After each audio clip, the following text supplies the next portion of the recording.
my fellow Americans and the rest of the YouTube world. 'Tis I, the Rumpled One. I attended a union meeting last night, and the discussion got really interesting. I couldn't hold my tongue. I went there because I like to hear how other people think, what's on their minds, what they believe in.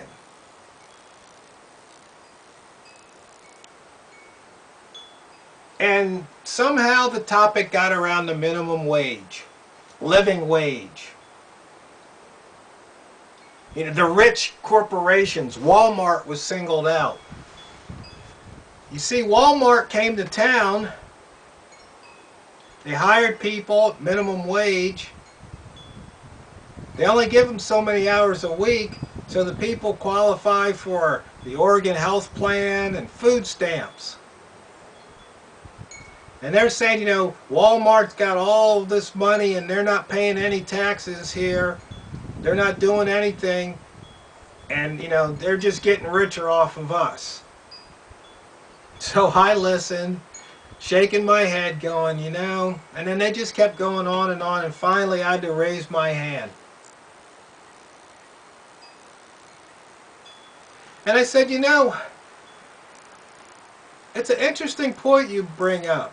How does a company value a job? In other words, how do they determine what they should pay a worker? And they're like, minimum wage, minimum wage is what does it. I go, really?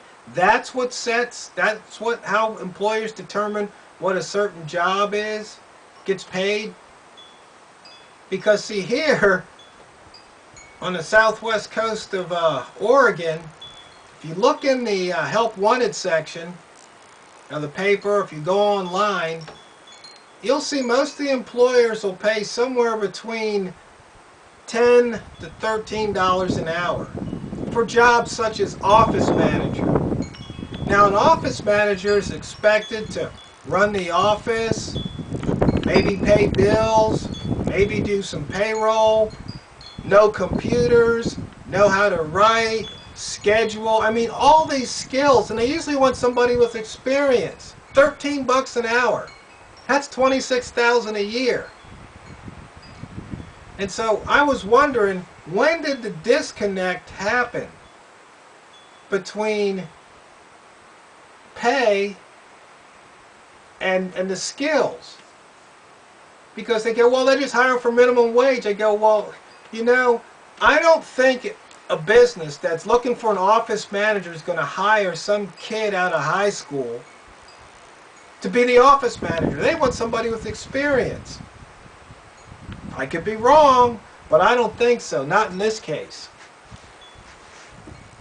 But $13 an hour, it just doesn't seem to cut it. But back to the minimum wage in Walmart. They were saying that, you know, we need to raise the minimum wage. And I'm shaking my head going, you had to put my hand up. I go, you know, we still haven't answered my question about how to value a job. They go, well, you know, they say if you come to work and you work for somebody all week, you should make enough money to be able to pay your rent and feed your family. And pay your other bills like, you know, car insurance, health insurance. I go, really? No matter what the job is? They're like, well, yeah. I go, and somebody go, yeah, even if you're scrubbing toilets.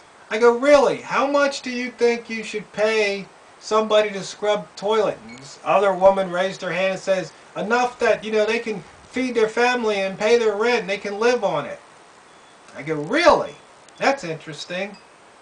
And it's like, yeah, it doesn't matter how many kids they have. So my head's swimming about this time. It just really is. So I put my hand up. I go, well, you know, there's something called self-responsibility. And if you're struggling, you don't need to be popping out more kids. It's just that simple. You know, because I know somebody When I met this couple, they had 1 kid. Now they got 3. And I've only known them for about 3 years or so. They can barely make their rent. Barely have money to put food on the table. They're on all kind of public assistance. But they popped out another kid. It's just like, were you thinking? See, if people don't have any personal responsibility and they make these decisions, then they need to live with the consequences. I may have mentioned it in another video. I took this class, I'm going to call Working Together. It's really good. And in that class, they stated that, when you're dealing with adults, people who have the cognitive ability to understand the consequences of their decisions and actions, then they get to decide for themselves, even if it's a stupid decision. Nobody else gets to interfere with that. Land of the free, right? But the point is that they need to live with the consequences and not put a gun to somebody else's head. My baby needs diapers, my baby needs formula, my baby needs food, my baby needs a place to live, my baby needs health care. No! But back to the point, minimum wage, raising the minimum wage does nothing but create unemployment. Because right now, the fast food companies are going to be buying those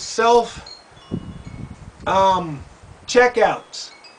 You'll probably punch your order in, swipe your bank card or your credit card, and then somebody, maybe even a conveyor belt, will come out with your order. Maybe they'll give you a ticket, will come out with the order number, and then when the order comes out, there it is.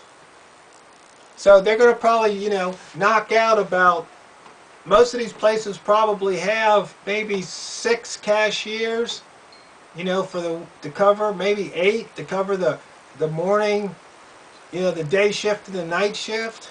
Most of these places usually have at least 1 or 2 cashiers ringing the register. So all those people are going to be out of jobs thanks to rise of minimum wage. It's that simple.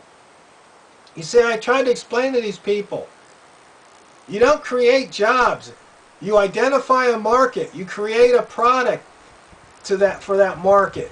And if your product's successful, it's going to come a point in time when you're going to need help to sell it, to build it and to sell it, to distribute it. And what that's called that's jobs. But it's lost on some people's mind because they are so honed in on raise the minimum wage. Walmart and all those big corporations are evil.